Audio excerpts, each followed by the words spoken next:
Hi friends, tiffin సెంటర్లో చేసే చట్నీని ఒక రకము నేను ఇప్పుడు పరిచయం చేస్తున్నానండి. 1 టీ స్పూన్ ఆయిల్ వేసి చాలా తక్కువ పడుతుందండి. కారంగా ఉంటేనే బాగుంటుందండి, మరీ ఎక్కువ కారం కాదు, కానీ కొంచెం కారం ఉంటేనే బాగుంటుంది. ఒక 20-25 దాకా పచ్చిమిర్చి తీసుకున్నాను. కొంచెం బాగా వేయించుకోవాలండి, చాలా బాగుంటుంది ఇది. ఈ విధంగా వేగితే చాలండి. ఇప్పుడు వచ్చేసి 1 కప్పు పల్లీలండి, ఇవి ఆల్రెడీ వేగున్నాయి. కానీ నూనెలో వేయించితే ఆ టేస్ట్ బాగొస్తుంది. అందుకోసం నూనెలో ఒక 2 నిమిషాలు ఫ్రై చేస్తున్నాను. నేను పల్లీలు తేంగానే ఆయిల్ లేకుండా ఫ్రై చేసి పోసి పెట్టుకుంటానండి డబ్బాలో. ఇప్పుడు నూనెలో వేయించుతున్నాను లైట్గా. వేగినాటి కాబట్టి ఒక 2 నిమిషాలు ఉంచితే చాలండి.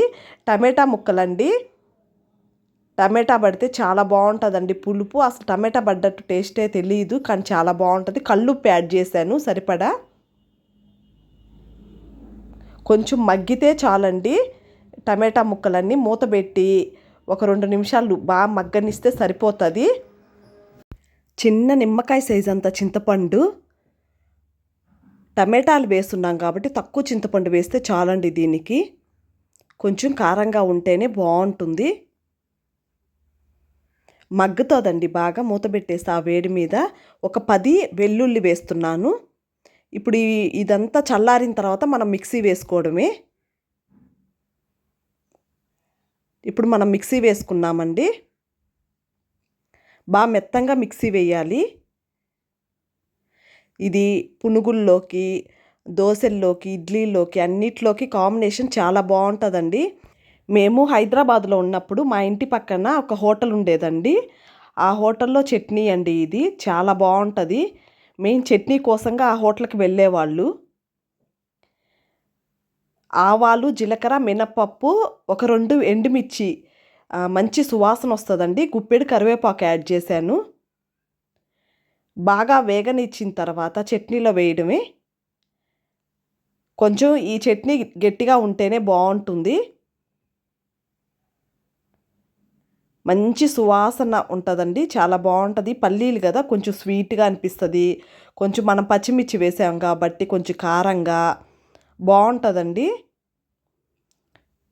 ఇప్పుడు నేను దిబ్బరొట్లు వేస్తున్నాను. బాండట్లో వేస్తే ఆ టేస్ట్ వేరే వస్తుందండి. కొంచెం లావుగా అంటే ఒక గెరిటెడు వేసి మందంగా వేసుకున్నాను. మా నానమ్మ దిబ్బరొట్లు బాండట్లో పోసేదండి. ఆ టేస్ట్ అసలు ఇప్పుడు నాకు రావట్లేదు. చాలా టేస్ట్గా అనిపించేటివి. ఈ దోశ పైన జీలకర్ర, కరివేపాకు, అల్లం ముక్కలు ఏమన్నా సరే మన ఇష్టం అండి, ఏదన్నా యాడ్ చేసుకోవచ్చు.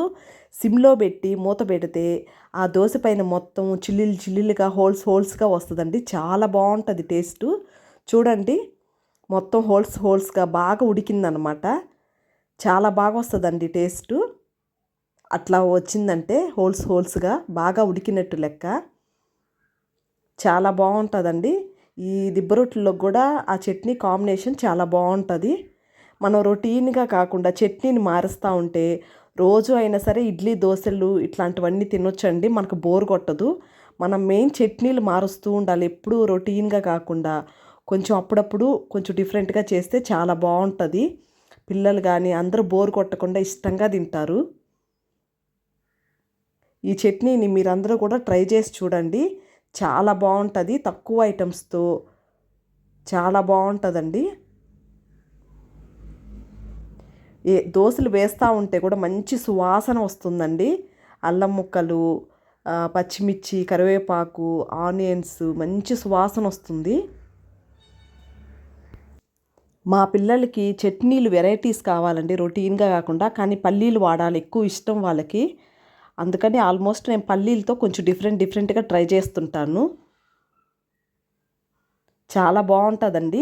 పైనంతా కరకరలాడుతా, లోపలంతా మెత్తగా దూది మాదిరిగా ఉంటుంది. ఎప్పుడైనా సరే మనం కర్రీస్ కానివ్వండి, పచ్చళ్ళు కానివ్వండి, కొంచెం ఎక్కువ తీసుకుంటేనే దాని టేస్ట్ తెలుస్తుంది మనకు. లేకుంటే మనకు దోశ డామినేషన్ చేస్తుంది.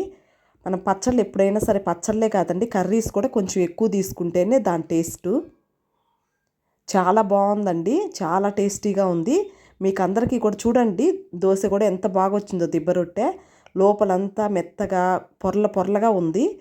పైనంతా క్రిస్పీగా వచ్చింది. మీకు నచ్చిందనేసి అనుకుంటున్నాను. Thank you.